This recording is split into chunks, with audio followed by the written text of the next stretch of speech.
Assalamualaikum warahmatullahi wabarakatuh. Perkenalkan, nama saya Alfian Najwa dengan NIM 240001027 dari Prodi D3 Kebidanan kelas A sore.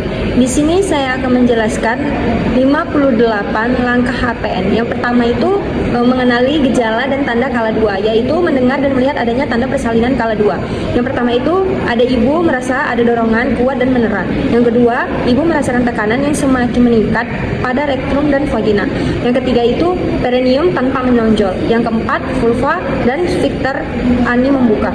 Yang kedua, menyiapkan pertolongan persalinan, yaitu pastikan kelengkapan peralatan, bahan dan obat-obatan esensial untuk menolong persalinan dan menata laksana komplikasi ibu dan bayi baru lahir.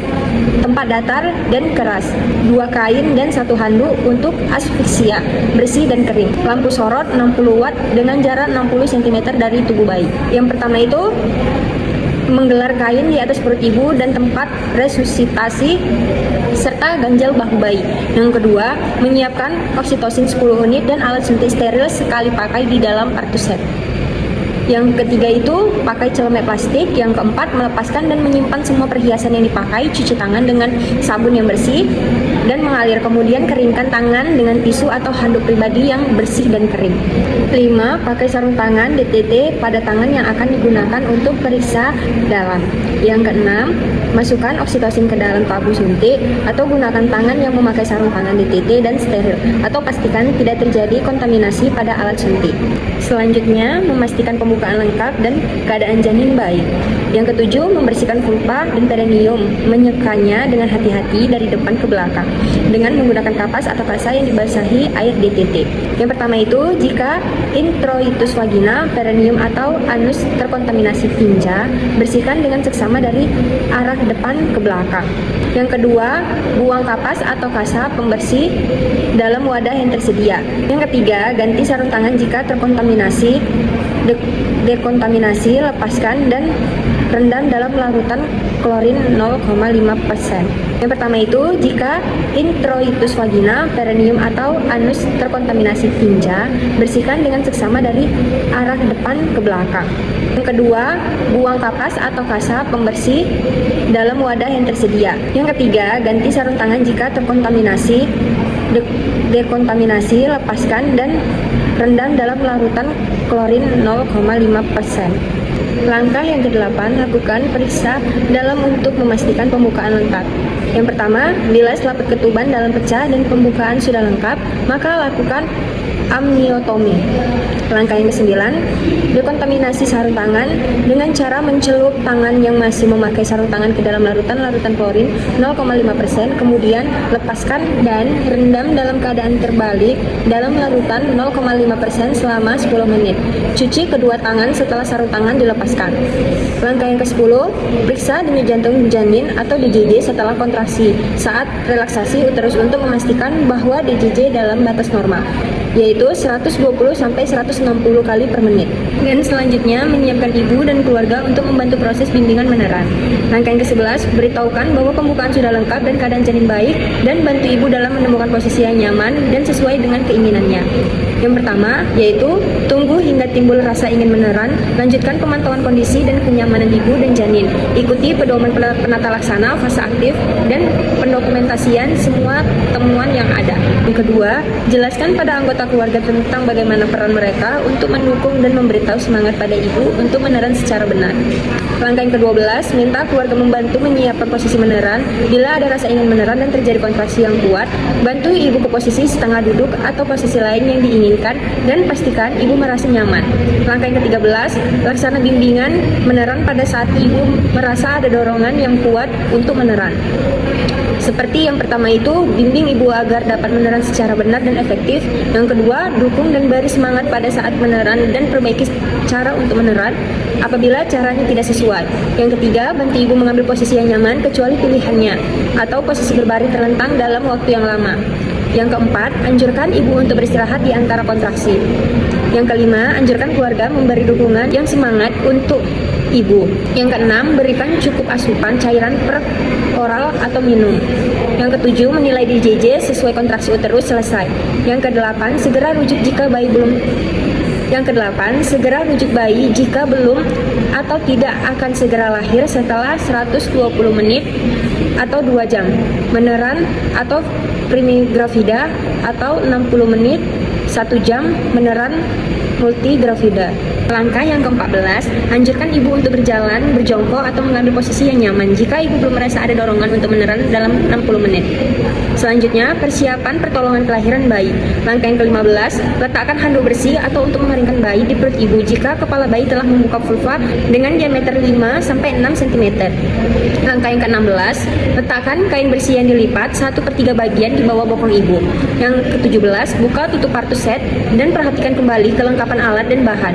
Yang ke-18, pakai sarung tangan DTT pada kedua tangan.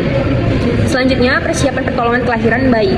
Langkah yang ke-19, setelah tampak kepala bayi dengan diameter 5-6 cm membuka pulpa, maka lindungi perineum dengan suhu tangan yang dilapisi dengan kain bersih dan kering. Tangan yang lain menahan kepala bayi untuk menahan posisi defleksi dan membantu lahirnya kepala. Anjurkan ibu untuk meneran perlahan atau bernapas cepat. Langkah yang ke-20, periksa kemungkinan adanya lilitan tali pusat dan ambil tindakan yang sesuai jika hal itu terjadi, dan segera lanjutkan proses kelahiran bayi. Yaitu yang pertama, jika tali pusat melilit leher secara longgar, lepaskan lewat bagian atas kepala bayi. Yang kedua, jika tali pusat melilit leher secara kuat, klem tali pusat di 2 tempat dan potong di antara 2 klem tersebut. Langkah yang ke-21, tunggu kepala bayi melakukan putaran vaksi luar secara spontan. Langkah yang kedua, setelah kepala melakukan putaran vaksi luar, pegang secara biparental, anjurkan ibu untuk meneran saat kontraksi. Dengan lembut gerakan kepala ke arah bawah dan distal hingga bahu depan muncul di bawah arkus pubis, dan kemudian gerakan arah atas dan distal untuk melahirkan bahu belakang, lahirnya badan dan tungkai. Langkah yang ke-23, setelah kedua bahu lahir, geser tangan bawah ke arah pirincung ibu untuk menyanggah kepala, lengan dan siku sebelah bawah. Gunakan tangan atas untuk menelusuri dan memegang lengan dan siku sebelah atas.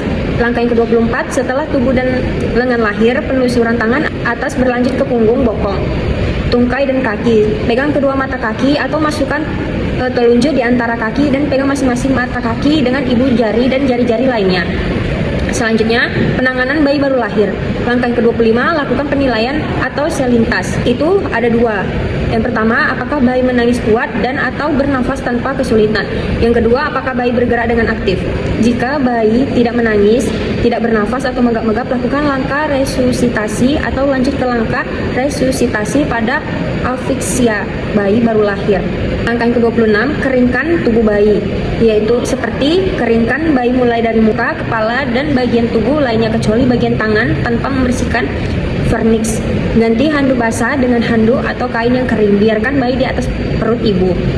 Langkah yang ke-27, periksa kembali uterus untuk memastikan tidak ada lagi bayi uterus atau hamil tunggal. Yang langkah ke-28, beritahu ibu bahwa dia akan disuntik oksitosin agar uterus berkontraksi baik. Yang langkah ke-29, dalam waktu 1 menit setelah bayi lahir, suntikan oksitosin 10 unit IM atau intramuskular di 1/3 paha atas bagian distal lateral, atau lakukan aspirasi sebelum penyuntikan oksitosin. Langkah yang ke-30, setelah 2 unit pasca persalinan, jepit tali pusat dengan klem kira-kira 3 cm dari pusat bayi. Mendorong isi tali pusat ke arah distal atau ibu dan menjepit kembali tali pusat pada 2 cm distal dari klem pertama. Langkah yang 31, pemotongan dan pengikatan tali pusat. Seperti yang pertama itu, dengan satu tangan, pegang di pusat yang telah dijepit atau lindungi perut bayi, dan lakukan perguntingan tali pusat di antara 2 klem tersebut.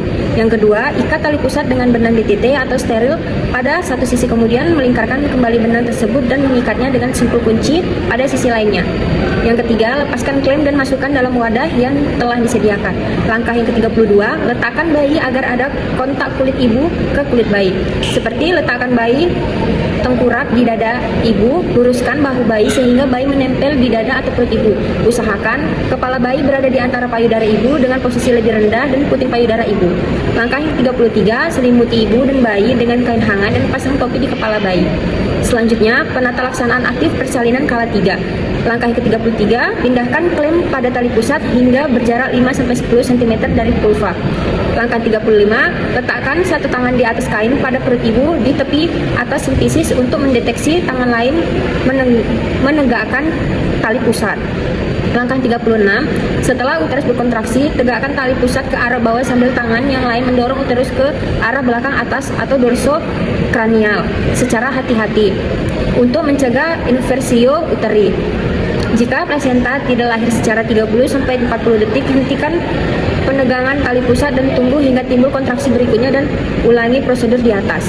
Seperti yang pertama itu, jika uterus tidak segera berkontraksi, minta ibu, suami, atau anggota keluarganya untuk melakukan stimulasi puting susu. Langkah yang ke-37, lakukan penegangan dan dorongan dorsokranial hingga plasenta terlepas. Minta ibu meneran sambil menarik tali pusat dengan arah yang sejajar ke lantai dan kemudian ke arah atas. Mengikuti poros jalan lahir atau tetap lakukan dorongan dorsokranial. Seperti yang pertama itu, jika tali pusat pertama panjang, pindahkan klem hingga berjarak 5-10 cm dari vulva dan melahirkan plasenta.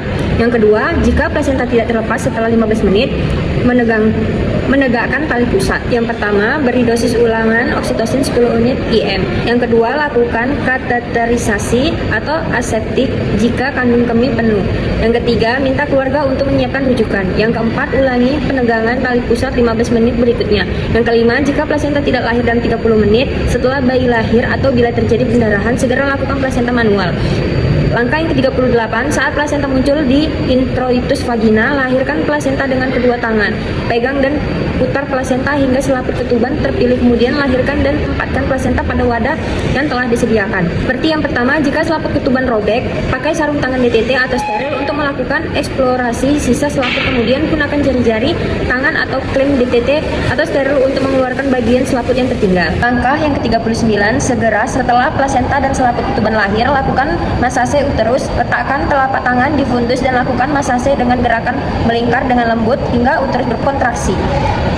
Seperti yang pertama, lakukan tindakan yang diperlukan jika uterus tidak berkontraksi setelah 15 detik masase. Selanjutnya, menilai pendarahan. Langkah yang ke-40, periksa kedua sisi plasenta, baik bagian ibu maupun bayi, dan pastikan selaput ketuban lengkap dan utuh. Masukkan plasenta ke dalam kantung plastik atau tempat khusus. Langkah yang ke-41, evaluasi kemungkinan laserasi pada vagina dan perineum. Lakukan penjahitan bila laserasi menyebabkan pendarahan. Bila ada robekan yang menimbulkan pendarahan aktif, segera lakukan penjahitan. Selanjutnya, melakukan prosedur pasca persalinan. Langkah yang ke-42, pastikan uterus berkontraksi dengan baik dan tidak terjadi pendarahan per vagina. 43, biarkan bayi tetap melakukan kontak kulit ke kulit dada ibu paling sedikit 1 jam. Seperti yang pertama itu, sebagian besar bayi akan berhasil melakukan inisiasi menyusu dini dalam waktu 30-60 menit. Menyusu pertama biasanya berlangsung sekitar 10-15 menit. Bayi cukup menyusu dari satu payudara. Yang kedua itu, biarkan bayi berada di dada ibu selama 1 jam walaupun bayi sudah berhasil menyusu.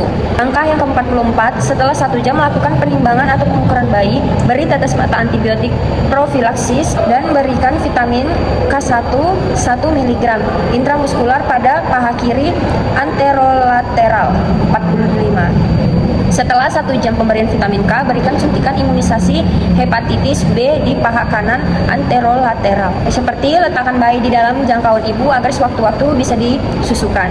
Yang kedua, letakkan kembali bayi pada dada ibu bila bayi belum berhasil menyusu dalam 1 jam pertama dan biarkan sampai bayi berhasil menyusu. Yang ketiga, itu evaluasi. Langkah yang ke-46, lanjutkan pemantauan kontraksi dan mencegah pendarahan per vaginam.